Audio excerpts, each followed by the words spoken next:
Hi friends, welcome back to Telugu serial book. ఈరోజు broken souls 79th episode చెప్పుకుంటున్నాం.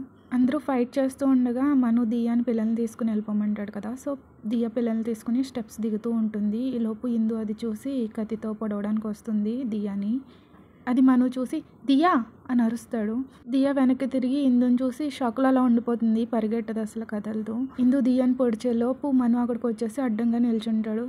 అప్పుడు ఆ కత్తిపోటు మనుకి తగులుతుంది. మను వెంటనే ఇందు చేయి పట్టుకుంటాడు, ఫోర్స్ఫుల్గా పడవడంతో డీప్గా వెళ్ళకుండా కత్తిని బయటికి లాగేస్తాడు. కానీ బ్లడ్ చాలా పోవడంతో కళ్ళు తిరిగినట్టు అయ్యి అలాగా పడిపోతాడు. మెట్ల మీద నుంచి దొల్లుకుంటూ పడిపోతాడు. మను అంటూ దియ కూడా మనుని ఆపడానికి వెంటనే స్టెప్స్ మీద పరిగెట్టుకుంటూ వెళ్తుంది మను వెనకే. మనుకి అంతా బ్లరీగా కనిపిస్తూ ఉంటుంది. తన పిల్లలు సేఫ్గా ఉంటే చాలు అనుకుంటాడు. ఇప్పుడు తనకి ఏమైనా సరే తన పిల్లల్ని ప్రేమగా చూసుకోవడానికి దియా ఉంటుందన్న నమ్మకంతో ఉంటాడు. ఆ తర్వాత అన్కాన్షియస్ అయిపోతాడు. రిషి మొత్తం హ్యాండిల్ చేసేసి పిల్లల్ని శిరీష్ కప్పించి ఇంటి దగ్గర డ్రాప్ చేయమంటాడు. ఆ తర్వాత హాస్పిటల్కి రిషి కార్ డ్రైవ్ చేస్తూ ఉంటే వెనకాల దియా మనుని ఒళ్ళో పెట్టుకుని మను బ్లడ్ ఎక్కువ పోకుండా ఆ దెబ్బ దగ్గర గాయం దగ్గర చేయి పెట్టి ప్రెస్ చేస్తుంది. అలాగే ఆ తర్వాత స్టెప్స్ మీద నుంచి పడిపోయాడు కదా, సో ఫోర్ హెడ్కి కూడా తగిలి అక్కడి నుంచి కూడా బ్లడ్ వస్తూ ఉంటే మనుని కొంచెం పైకి లేపి హక్ చేసుకుని తల మీద నుంచి కూడా రక్తం కారకుండా అక్కడ కూడా ఒక హ్యాండ్ పెడుతుంది. రిషి త్వరగా ఫాస్ట్గా హాస్పిటల్కి తీసుకెళ్ళు అంటూ ఏడుస్తుంది. ఆ టైంలో మనకి కొంచెం కాన్షియస్లోకి వస్తాడు. దియా వాయిస్ వినిపించి ఒకసారి దియా ఫేస్ చూస్తూ ఉంటాడు. తనకి అర్థమవుతుంది ఆ కన్నీళ్ళు మనుని బ్రతికించాలని, తనకి ఏం కాకూడదు అనే ఆరాటం అవన్నీ కూడా చూస్తాడు మను. దియా కూడా తనని లవ్ చేస్తుందని అర్థమవుతుంది. గౌతమ్ మీద ఉన్న గిల్ట్తోనే తను యాక్సెప్ట్ చేయలేకపోతుంది అని అర్థమవుతుంది. ఈ జన్మకి ఇది చాలు అనుకుంటాడు. తను చనిపోతే తన పేరెంట్స్, తన దగ్గర వాళ్ళు తన కోసం మాత్రమే ఏడుస్తారు. కానీ ఇప్పుడు తన హృదయం కోసం ఏడ్చే వ్యక్తి ఒకరున్నారని సంతోషపడతాడు. ఆ తర్వాత హాస్పిటల్ రాగానే వార్డ్ బాయ్స్ ఉంటారు కదా, వాళ్ళు వచ్చి మనుని స్ట్రక్చర్ మీద ఆపరేషన్ థియేటర్కి తీసుకెళ్ళిపోతారు. బయట దియా చాలా ఇంపేషెన్స్గా వెయిట్ చేస్తూ ఉంటుంది. సెకండ్స్ నిమిషాలు గంటలు అవుతాయి. దియా ఆ రూమ్లో నుంచి ఎవరైనా బయటకు వచ్చి మను సేఫ్ అని చెప్పాలి అనుకుంటూ ఎదురు చూస్తూ ఉంటుంది. తన షర్ట్కి హ్యాండ్స్కి మను రక్తం అంటుకుని ఉంటుంది. మనుని కండిషన్లో చూసి ఎందుకు ఏడుస్తున్నా, నా హార్ట్లో ఎందుకు పెయిన్గా ఉంది, రక్తం చూడగానే కళ్ళు తిరిగి పడిపోయే నేను మను కోసం ఇంత స్ట్రాంగ్గా తను ఇక్కడి దాకా ఎలా తీసుకురాగలిగాను, ఈ రక్తం అంటూ తన చేతులు చూసుకుంటుంది. మళ్ళీ నా చేతికి ఇంకొకరి రక్తం అంటుకుంది. నేను ఇష్టపడే ప్రతి వ్యక్తి ఈ లోకంలో లేకుండా పోతున్నారు. ఎందుకు నా మనసుకు దగ్గరగా వచ్చిన వాళ్ళందరూ దూరం అయిపోతున్నారు. నేను పక్కనుంటే వాళ్ళ ప్రాణానికి ప్రమాదం. వాళ్ళకి అంత బ్యాడ్ లక్కే. నేను ఒక దురదృష్టవంతురాలిని. నా బ్యాడ్ లక్ని నాతో జీవితం షేర్ చేసుకునే వాళ్ళందరికీ షేర్ చేస్తున్నా అనుకుంటూ బాధపడుతుంది. కళ్ళు మూస్తే చాలు మనుతో గడిపిన మూమెంట్స్ అన్నీ గుర్తొస్తూ ఉంటాయి. తను ఎప్పుడు నాతో చాలా మంచిగా ఉండేవాడు, కానీ నేనే ఎప్పుడు తనకి మాట్లాడే ఛాన్స్ కూడా ఇచ్చేదాన్ని కాదు. మను చూపించిన కేరింగ్, కన్సర్న్ అన్నీ గుర్తొస్తాయి. ఈలోపు ఒక డాక్టర్ బయటకు వస్తాడు ఆపరేషన్ రూమ్ నుండి. కత్తిపోటు అంతగా లోపలికి వెళ్ళకపోవడం వల్ల ఆర్గాన్స్ ఏమీ డ్యామేజ్ అవ్వలేదు. కొన్ని రిబ్స్ కూడా డ్యామేజ్ అయ్యాయి. అవి రికవర్ అవ్వడానికి టైం పడుతుంది. తలకు తగిలిన గాయం కూడా సీరియస్గా ఏం అవ్వలేదు. ఆపరేషన్ అంతా సక్సెస్ఫుల్గానే అయ్యింది. తన మెట్ల మీద నుంచి పడిపోవడంతో కుడి చేతికి కూడా గాయం అయ్యింది. దానికి కట్టాము. పేషెంట్ని ఐసీయూలోకి షిఫ్ట్ చేస్తాము. ఆ తర్వాత కాన్షియస్లోకి వచ్చాక మీరు వెళ్ళి చూడొచ్చు. తను ఎక్కువ స్ట్రెయిన్ చేయకండి అని డాక్టర్ చెప్తాడు. Thank you Jesus, thank you for saving him అనుకుంటుంది. ఈలోపు అను, మంజు వస్తారు. రిషి జరిగిందంతా చెప్తాడు. మను ఎప్పుడు కళ్ళు తెరుస్తాడా అని వాళ్ళు ఎదురు చూస్తూ ఉంటారు. దియా అను దగ్గరికి వెళ్ళి పిల్లలు అని అడుగుతుంది. అను దియా అవతారం చూసి చాలా షాక్ అయిపోతుంది. మొత్తం అంతా మను బ్లడ్తో నిండిపోయి ఉంటుంది. వాళ్ళని సన్నీ చూసుకుంటున్నాడు. పింకీ అయితే వచ్చాక ఏడవనన్నా ఏడ్చింది, కానీ బన్నీ మాత్రం ఏ రియాక్షన్ లేదు, అలా నమ్గా ఉండిపోయాడు. తర్వాత కొద్దిసేపటికి వాళ్ళు నిద్రపోయాక ఇలా వచ్చాము అంటుంది అను. థ్యాంక్ గాడ్ పిల్లలు సేఫ్గా ఉన్నారు, వాళ్ళకి ఏం కాలేదు. కానీ వాళ్ళ కన్న తల్లి కన్న తండ్రిని పడవడం వాళ్ళు కళ్ళారా చూశారు. ఆ పిల్లలకి ఐ హోప్ ఎలాంటి ట్రోమా రాకుండా ఉండాలి అనుకుంటుంది. ఈలోపు రిషి దియా దగ్గరికి వచ్చి తన మొబైల్ ఇస్తాడు. వస్తారా, లైన్లో ఉందని చెప్తాడు మాట్లాడమని. వసు, స్నేహాలు హాస్పిటల్కి వస్తామని చాలా ఇన్సిస్ట్ చేస్తారు. కానీ దియా వసు కోసం ఆలోచిస్తుంది. తను ప్రెగ్నెంట్ కదా, సో రావద్దు అంటుంది. ఈ నైట్ టైం వద్దు, మను బాగానే ఉన్నారు అని చెప్తుంది. మనుకి స్పృహ రాగానే ఇద్దరిని లోపలికి వెళ్ళమంటారు. మను వాళ్ళ మామ్ డాట్ వెళ్తారు. దియా బయటే నిల్చుని అలా డోర్ వైపు చూస్తుంది. తను ఆలోచనలో పడిపోతుంది. అయినా మను నన్నెందుకు చూడాలనుకుంటాడు? మా ఇద్దరి మధ్య ఏముంది? ఏం లేదని చెప్పేసి నేను యూఎస్ వెళ్ళడానికి రెడీ అయిపోయాను కదా. లాస్ట్ మూమెంట్లో పిల్లల గురించి తెలిసి వాళ్ళ మీద కన్సర్న్తో టికెట్ క్యాన్సిల్ చేసుకుని వచ్చా అంతే. ఇప్పుడు పిల్లలు సేఫ్, ఇంకా నాకు ఇక్కడేం పని అనుకుని వెళ్ళిపోదామని వెనక్కి తిరుగుతుంది. ఈలోపు ఒక నర్సు మిసెస్ భూషణ్, మిసెస్ దియా మణేంద్ర భూషణ్ అని పిలుస్తుంది. దియా పిలుపు విని తను అడుగు అలాగే అక్కడే ఆగిపోతుంది. ఇప్పుడు నా పేరు అదా? అది పేపర్స్ వరకు మాత్రమే, అవి కూడా ఫేక్. నేను ఎప్పుడూ తన భార్యగా బిహేవ్ చేయలేదు. తన భార్య అని చెప్పడానికి నా దగ్గర ఏ అర్హత, ఏ గుర్తు లేదు. మెళ్ళో మంగళసూత్రం లేదు, నుదుట బొట్టు కూడా ఎప్పుడూ పెట్టుకోలేదు. వాళ్ళ ఆచారం ప్రకారం మాకు మ్యారేజ్ అవ్వలేదు. వాళ్ళ అమ్మగారు ఇచ్చిన రింగ్స్ కూడా నేను ఎప్పుడూ పెట్టుకోలేదు. అయినా సరే తన పేరుతో నన్ను పిలిస్తే నేను ఎందుకు ఆగాను? మిసెస్ భూషణ్, మీ హస్బెండ్ మిమ్మల్ని పిలుస్తున్నారు, చూడాలంట అంటుంది. లోపలికి వెళ్ళేసరికి ఒక స్ట్రాంగ్ ఇథనాల్ స్మెల్ వస్తుంది అనమాట. ఆ గాయాలు అయ్యి క్లీన్ చేస్తారు కదా. సో మనుకి ఐవి అది పెట్టేసి ఆ వైర్స్ తోటి చేతికి కట్టు కట్టేసి చాలా ఇదిగా ఉంటుంది, చూడలేకపోతుంది అసలు. మను దియాని పైనుంచి కిందకి చూసి నవ్వుతాడు. ఏంటి దియా అవతారం, ఏంటి హోలీ ఆడి వచ్చావా అంటాడు. జోక్స్ వేసే టైమా, ఆల్మోస్ట్ చావు దాకా వెళ్ళొచ్చావు అంటూ ఏడుస్తూ కళ్ళు తుడుచుకుంటుంది. ఆపు దియా, ఇప్పటి వరకు మామ్, మళ్ళీ ఇప్పుడు నువ్వా? ప్లీజ్ స్టార్ట్ చేయకు. అసలే ఈ హాస్పిటల్ బెడ్ మీద చాలా బోర్ కొడుతుంది. మీ మెలో డ్రామాస్ చూడలేకపోతున్నా. ఒకరి తర్వాత ఒకరు సరిపోయారు అంటూ నవ్వుతాడు. ఆ నవ్వేసరికి కొంచెం పెయిన్ వచ్చి అంటాడు. సరిగ్గా ఉండలేవా? ఏం మాట్లాడకుండా సైలెంట్గా ఉండు అని అరుస్తుంది. నా గురించి అంతలా వరి అవుతున్నావా నువ్వు అని అడుగుతాడు. మరి వరి అవ్వనా? నేను కూడా మనిషినే మను, నాకు ఫీలింగ్స్ ఉంటాయి. నేను ఆ కండిషన్లో చూస్తే నేను ఎలా కూల్గా ఉండగలను అంటుంది. మనకి చాలా హ్యాపీగా అనిపిస్తుంది. ఇలాగే తన మనసులో ఉన్నది కూడా బయట పెడితే బాగుండు అనుకుంటాడు. స్మైల్ ఇచ్చి అలా చూస్తూ ఉంటాడు.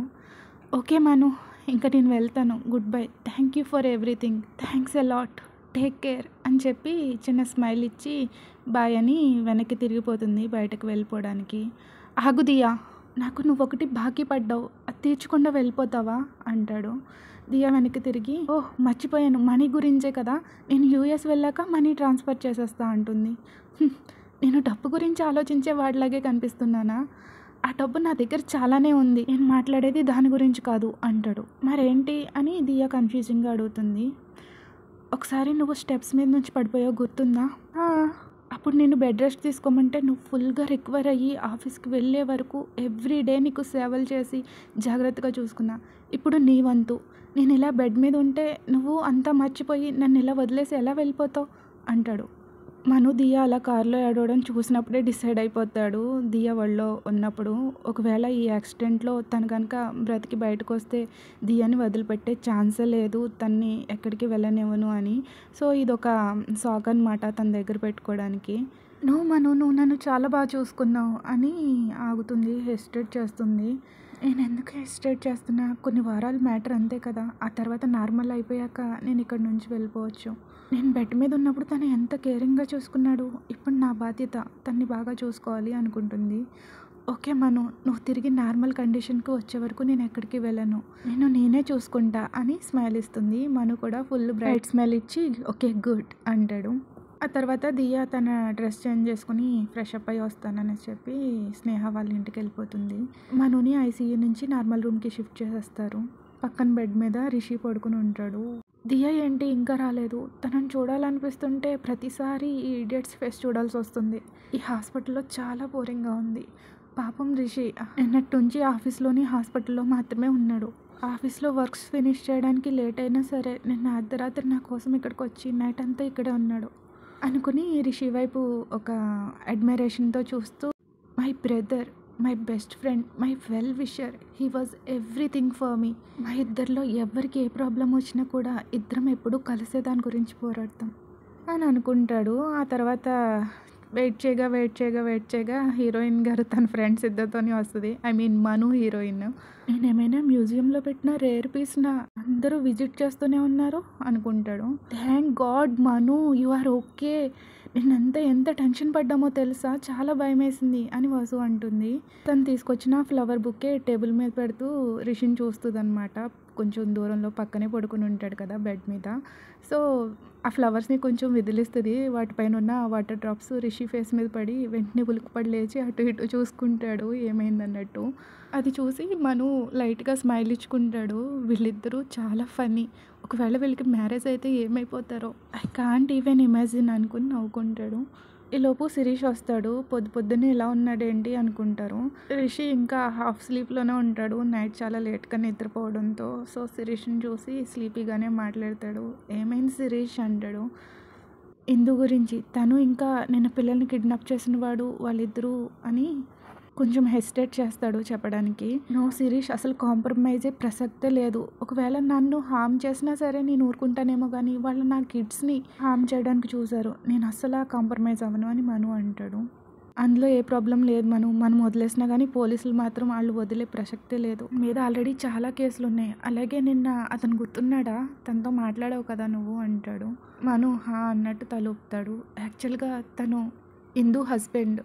మీకు డివోర్స్ అయిన తర్వాత తను మ్యారేజ్ చేసుకుంది. వాట్ అని మను రిషి కూడా ఒకేసారి రియాక్ట్ అవుతారు. అవును, వాడు ఒక కేసులో జైల్లో ఇరుక్కున్నప్పుడు ఇందు నీతో కలిసిపోవాలని తిరిగి మళ్ళీ నీ దగ్గరకు వచ్చింది. కానీ తన ప్లాన్స్ ఏమీ వర్క్ అవ్వలేదు. ఎందుకంటే నువ్వు అప్పటికే దియాని మ్యారేజ్ చేసుకున్నావు. పిల్లల కస్టడీ కోసం ఫైట్ చేయడానికి రెడీ అయ్యావు. ఆ తర్వాత మళ్ళీ తను ఆ విశ్వకి సపోర్ట్ చేసి తన హెల్ప్తో నీ దగ్గర నుంచి మనీ ఎలా రాబట్టాలో ప్లాన్స్ వేశారు. ఏమంటున్నావు శిరీష్? తను పాత ఇందుయేనా? నాకు తెలిసిన ఇందుయేనా? అలాంటి అమ్మాయినా నేను మ్యారేజ్ చేసుకుని 2 పిల్లల్ని కన్నది అని మను మనసులో అనుకుంటాడు. అయినా సరే డబ్బు కోసం ఒక కన్న తల్లి పిల్లల విషయంలో అలా ఎలా చేస్తుంది అంటూ దియా డిసప్పాయింట్ అవుతుంది.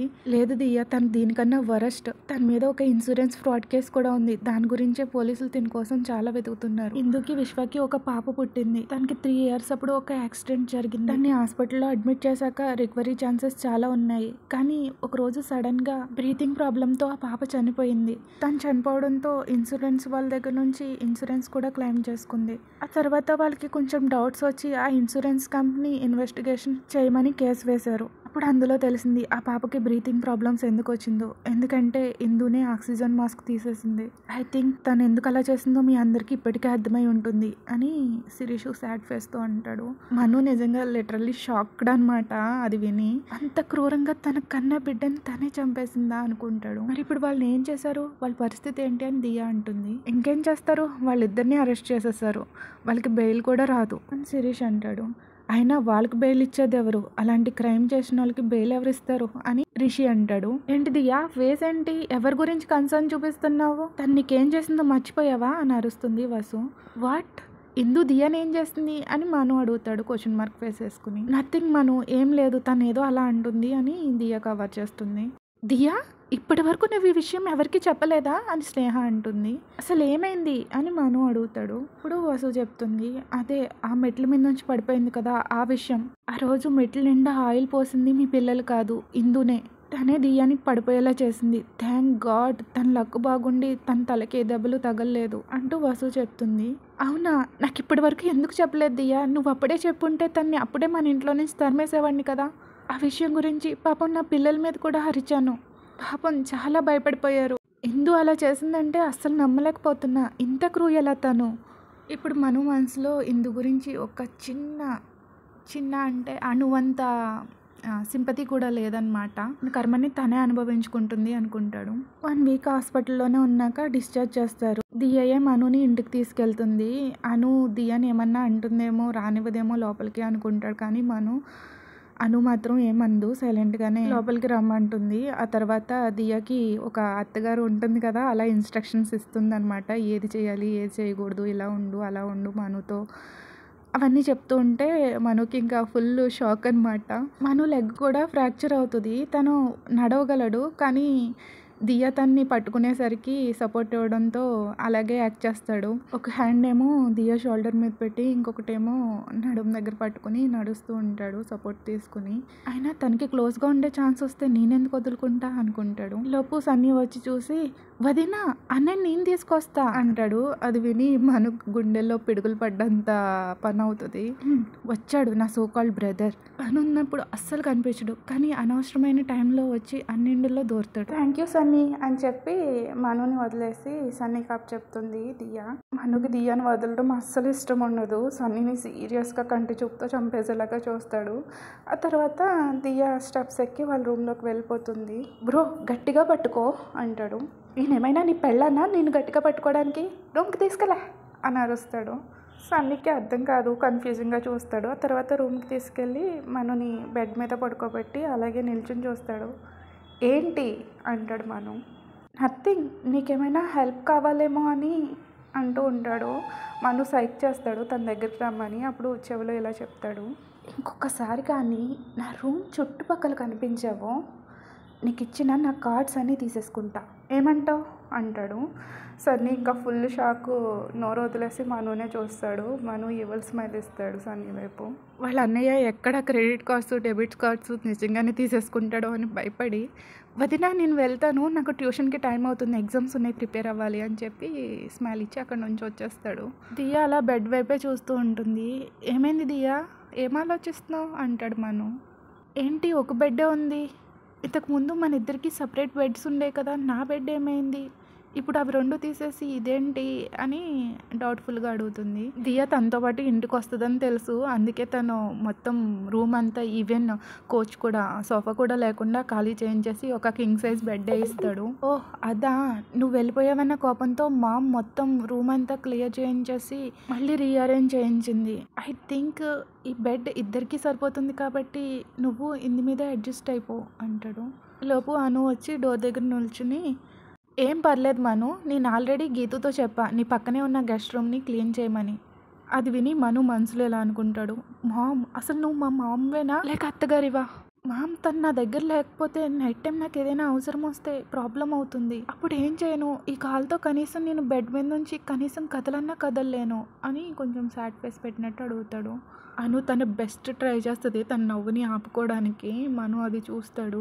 అవునవును, అప్పుడు పెద్ద ప్రాబ్లమే అవుతుంది దియా, ఐ థింక్ నువ్వు ఈ బెడ్ మీదే తనతో అడ్జస్ట్ అయిపోవడం బెటర్ అని మను మామ్ చెప్తుంది. కానీ అంటూ దియా హెసిటేట్ చేస్తుంది. డోంట్ వరీ దియా, తను ఈ స్టేజ్లో నేనేం చేయలేడులే, ఒకవేళ కానీ తన లిమిట్స్ని క్రాస్ చేస్తే మీ బెడ్ పక్కనే ఉన్న టేబుల్ డ్రాలో ఒక పెప్పర్ స్ప్రే ఉంది, వెంటనే వాడి కళ్ళలో కొట్టాయి, నా మామ్వా తన మామ్వా అనుకుంటాడు మను మనసులో. మామ్ అని అరుస్తాడు మను. అను నవ్వుకుంటూ వెళ్ళిపోతుంది. దియా ఐ థింక్ నువ్వు వెళ్ళి డ్రెస్ చేంజ్ చేసుకుని వస్తే బెటర్, హాస్పిటల్లో కూడా 2 days నుంచి ఆ డ్రెస్తోనే ఉన్నావు అంటాడు. నీకు నాకు ఏం డిఫరెన్స్ లేదులే, నా సంగతి పక్కన పెడితే నువ్వు స్నానం చేసి ఎన్ని రోజులైందో గుర్తుందా నీకు అంటూ నవ్వి డ్రెస్సింగ్ రూమ్లోకి వెళ్ళిపోతుంది వాష్రూమ్కి వెళ్ళడానికి. మనుకి అప్పుడు బుర్ర ఎలుగుద్ది. తనని తాను చూసుకుని, యాక్ నేను స్నానం చేసి వారం రోజులైంది, వారం రోజుల నుంచి నాకు ఏ స్నానం లేదు హాస్పిటల్లో ఉండి అనుకుంటాడు. ఆ తర్వాత దియా ఫ్రెష్ అప్ అయ్యి డ్రెస్ చేంజ్ చేసుకుని బయటకు వస్తుంది. నా క్యాజువల్ డ్రెస్లు ఏమైనాయి, ఓన్లీ చుడిదార్స్ సారీసే ఉన్నాయి అంటుంది.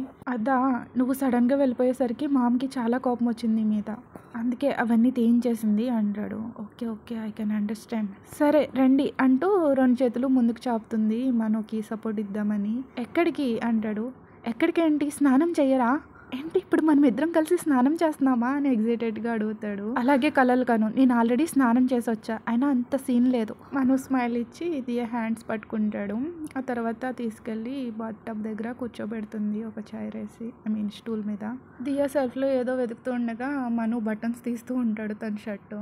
ఏం చేస్తున్నావు, బటన్స్ పెట్టు అంటుంది. షర్ట్ వేసుకుని ఉంటే ఎలా స్నానం చేపిస్తావు అంటాడు. జస్ట్ హెయిర్ వాష్ చేస్తా అంతే అంటుంది. మను నీరు కారిపోతాడు, ఆశలన్నీ అడియాశలు అయిపోతాయి. రియల్లీ మను, నేను నీకు స్నానం చేపిస్తానని ఎలా అనుకున్నావు, ఏమైంది చేపిస్తే, పనికి చేపిస్తావు కదా అంటూ డిసప్పాయింట్మెంట్తో బటన్స్ పెట్టుకుంటూ ఉంటాడు. తను నువ్వు ఒక్కటేనా, సీరియస్లీ మను అంటూ తలని వెనక్కి పెట్టమంటుంది హెడ్ బాత్ చేపిద్దామని. చాలా స్మూత్గా జెంటిల్గా సాఫ్ట్గా హెడ్ బాత్ చేపిస్తూ మసాజ్ చేస్తూ ఉన్నట్టు చేపిస్తుంది. మనుకి రిలాక్సింగ్గా చాలా బాగుంటుంది. మను అయితే హెడ్ బాత్ చేసేటప్పుడు చాలా వీగరస్గా ఏదో రివెంజ్ తీర్చుకుంటున్నట్టు హెడ్ బాత్ చేస్తాడు. షాంపూ నురగా అస్సలు మను కళ్ళలోకి పడకుండా చాలా జాగ్రత్తగా చేపిస్తూ ఉంటుంది. దియాలా వంగి హెడ్ బాత్ చేపిస్తూ ఉంటే ముందర క్లెవెస్ కనిపిస్తూ ఉంటుంది. వెంటనే మను కళ్ళు కళ్ళు టైట్గా మూసేసుకుంటాడు. ఒకవేళ అలాగే చూస్తూ ఉంటే తన ఎమోషన్స్ని కంట్రోల్ చేసుకోవడం చాలా కష్టం. తన వైల్డ్ ఇమాజిన్స్ తెలుసు కదా మనందరికీ ఆల్రెడీ. ఆ తర్వాత హెడ్ బాత్ చేయించిన తర్వాత తల తుడుస్తూ ఉంటుంది. మనకి కొంచెం ఫ్రెష్ ఫీలింగ్ వస్తుంది అనమాట. సారీ మను, నేను ఫుల్గా బాత్ చేయనివ్వలేదు. స్టిచెస్ అన్నీ తీసేసిన తర్వాత అప్పుడు ఫుల్గా ఫ్రెష్ అవుది కానీ ఎంతసేపు కావాలితే అంతసేపు బాత్ చేయొచ్చు అంటుంది. మార్నింగ్ నుంచి ఈవినింగ్ వరకు ప్రతిదీ దగ్గరుండి దియానే చూసుకుంటుంది. ఈవినింగ్ దియా అలాగా బుక్ షెల్ఫ్ దగ్గర చూస్తూ ఉంటుంది. ఏం చూస్తున్నావు అని నన్ను అడుగుతాడు. నీ బుక్స్ కలెక్షన్ చాలా బాగుంది. ఓకే గాయ్స్, వీడియో లెంత్ అయిపోయింది. ఈ రోజుకి ఇక్కడితో ఆపేస్తున్నా. Thank you for listening. ఈ ఎపిసోడ్ నచ్చితే లైక్ చేయడం మాత్రం మర్చిపోకండి. Please like, share, subscribe. Thank you. Bye bye.